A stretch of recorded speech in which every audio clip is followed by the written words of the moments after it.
Assalamualaikum warahmatullahi wabarakatuh. Saya Danu Haji dari Biologi 1 ingin menjelaskan tentang materi yaitu bahasa baku dan non-baku. Adapun bahasa baku dan non-baku itu memiliki sebuah aturan berbahasa baku dalam penggunaannya. Akan tetapi dalam praktiknya sering terjadi penyimpangan dari aturan buku tersebut. Bahasa baku adalah ragam bahasa yang dilembagakan dan diakui sebagai warga paket, ragam resmi dan sebagai kerangka rujukan normal bahasa dan penggunaannya seperti yang dikatakan tadi. Pengertian kata baku ini merupakan suatu kata yang aturan dan ejaan kaidah bahasa Indonesia sudah benar serta bersumber dari bahasa baku yakni Kamus Besar Bahasa Indonesia.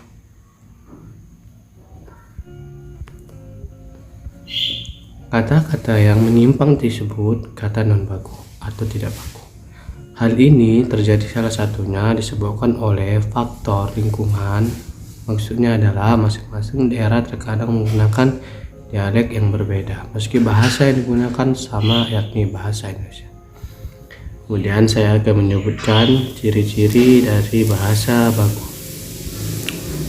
Hal yang paling mendasar dari ciri-ciri bahasa baku yaitu ciri-ciri bahasa Indonesia baku dan bahasa non-baku telah dibuat oleh para pakar bahasa dan pengajar bahasa Indonesia. Mereka itu antaranya Bahari Murti, Krita Rasana, Anton Miole, dan Suboto. Ciri-ciri bahasa baku Indonesia dan bahasa baku non-baku itu dibeberkan di bawah ini.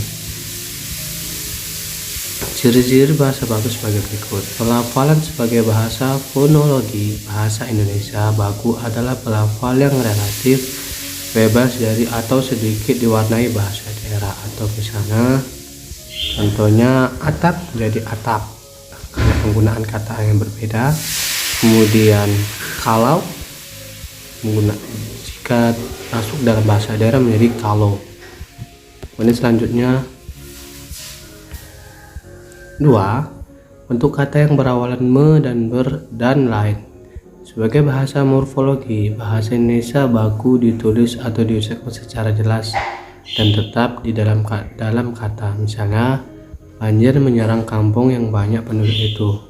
Kuliah sudah berjalan dengan baik. Bahasa non baku kemudian adalah contoh selanjutnya ada bahasa non baku bersama-sama, kemudian disingkat menjadi bersama-sama, melipat gandakan menjadi menggandakan. Kemudian yang ketiga, konjuksi sebagai bahagian morfologi bahasa baku ditulis secara jelas dan tetap di dalam kalimat. Misalnya, sampai dengan hari ini tidak percaya kepada siapapun karena semua dianggap penipu. Kemudian yang keempat, partikel kah, lah, dan pun. Sebagian bahagian morfologi bahasa Indonesia baku ditulis secara jelas tetap di dalam kalimat. Misalnya adalah bacalah buku itu sampai selesai. Bagaimanakah cara kita memperbaiki kesalahan diri? Bagaimana kita harus menerima perubahan ini dengan lapang dada. Kemudian 5. Preposisi atau kata dengan sebagai bahagian morfologi bahasa Indonesia baku dituliskan secara tetap. Misalnya dalam kalimat saya bertemu dengan adik saya kemarin. Kemudian bahasa non bakunya ia benci sekali kepada orang. Kemudian lagi ada contoh yang keenam dari ciri-ciri bahasa non baku. Bahasa baku di bentuk kata ulang atau reduplikasi sebagai morfologi bahasa Indonesia.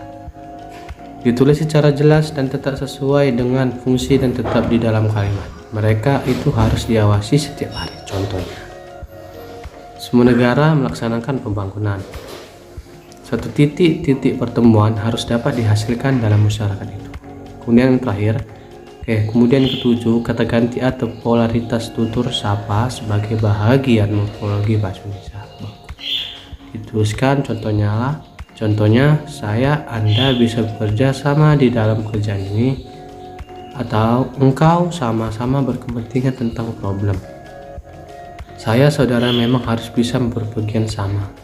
Kemudian ada langkah 8, pola kelompok kata kerja, aspek, agen kerja. Sebagai kalimat Indonesia baku ditulis dan diucapkan secara jelas dan tetap dalam kalimat. Misalnya surat Anda sudah saya baca, kirimkan dulu, sudah saya terima.